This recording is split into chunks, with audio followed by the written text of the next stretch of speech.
अच्छा, most of the students have asked me that they are having a lot of problem in the A2 law paper of A levels. और जो 2024 का paper हुआ they had lot of issues in that.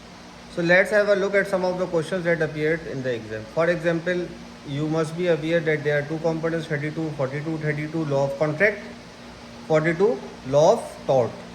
So when we talk about law of contract, the first question that appeared, the section is divided into two parts. Section A, mostly case studies, and in the case studies, how to bifurcate them, what are the facts and figures, and then we have to look at them.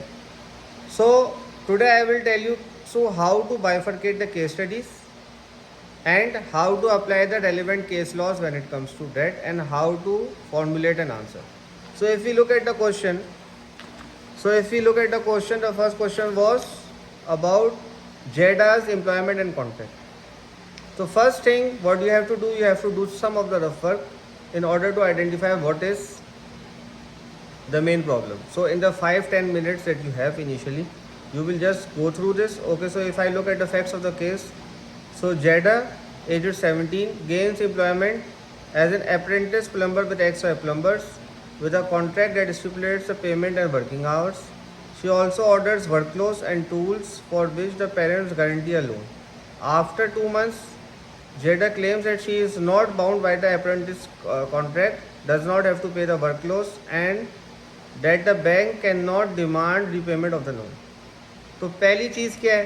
पहली चीज़ है कि when we talk about a valid contract, अब आपने valid contract के बारे में पढ़ा हुआ हो, सही है, और ये कौन सा आपका अगर लॉ ऑफ कॉन्ट्रैक्ट के अंदर it is 3.1 formation of a valid contract, सही है. तो यू नो प्रॉमिस जब होता है, जब ऑफर होती है, एक्सेप्टेंस होती है, उसके बाद कंसिडरेशन होती है, उसके बाद फ्री कॉन्सेंट होती है, कॉम्पिटेंसी टू कॉन्ट्रैक्ट के अंदर ये लाया करेगा. और कॉम्पिटेंसी टू कॉन्ट्रैक्ट के अंदर जो 3-4 लॉ उसके अंदर बातें आती हैं, उसके अंदर पहला क्या आता है? Age of majority, sound mind, age of majority होना ज़रूरी है, सही है. एज ऑफ मेजॉरिटी के ऊपर बात आ रही होती है, सही है. तो पहला लीगल इशू क्या है? 17 ईयर्स है. सो फर्स्ट क्या है? कैपेसिटी टू कॉन्ट्रैक्ट के ऊपर बात होगी. तो इन्फोर्सिएबिलिटी ऑफ हर contract will depend on whether it is classified as a contract for necessaries or beneficial to the minor. यानी it can be on two categories, necessaries and beneficial to the minor. Let's have a look at the other thing, apprentice contract. सही है. apprentice contract mostly what they are considered for? They are considered beneficial to the minor. However, if the contract is found that it is overly harsh, okay, the other side could be, if it is found that it is overly harsh, then of course it is not beneficial to the minor, so it will not be binding. So it would be what? Voidable at the option of JEDA. And conclusion क्या है? Voidable at the option of JEDA. अब most of the students have the issue void कब use करें, voidable कब करें, तो इसके अंदर ये आपके पास केस बन रहा है. Then the next thing that is mentioned in the case is loan for work clothes.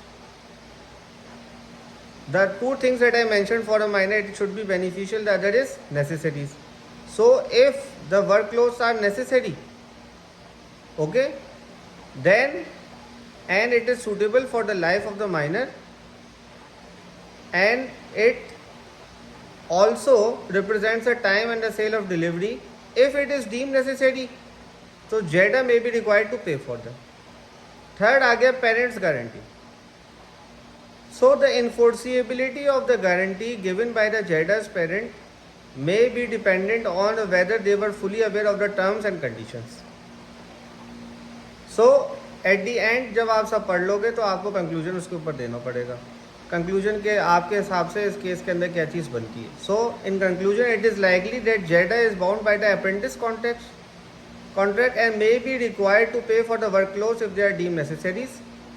However, the bank's demand for repayment of the loan depend on the specific terms of the loan agreement and whether JEDA's parent were fully understood the obligations as guarantors. ये इस case का जो है वो एक summary type है.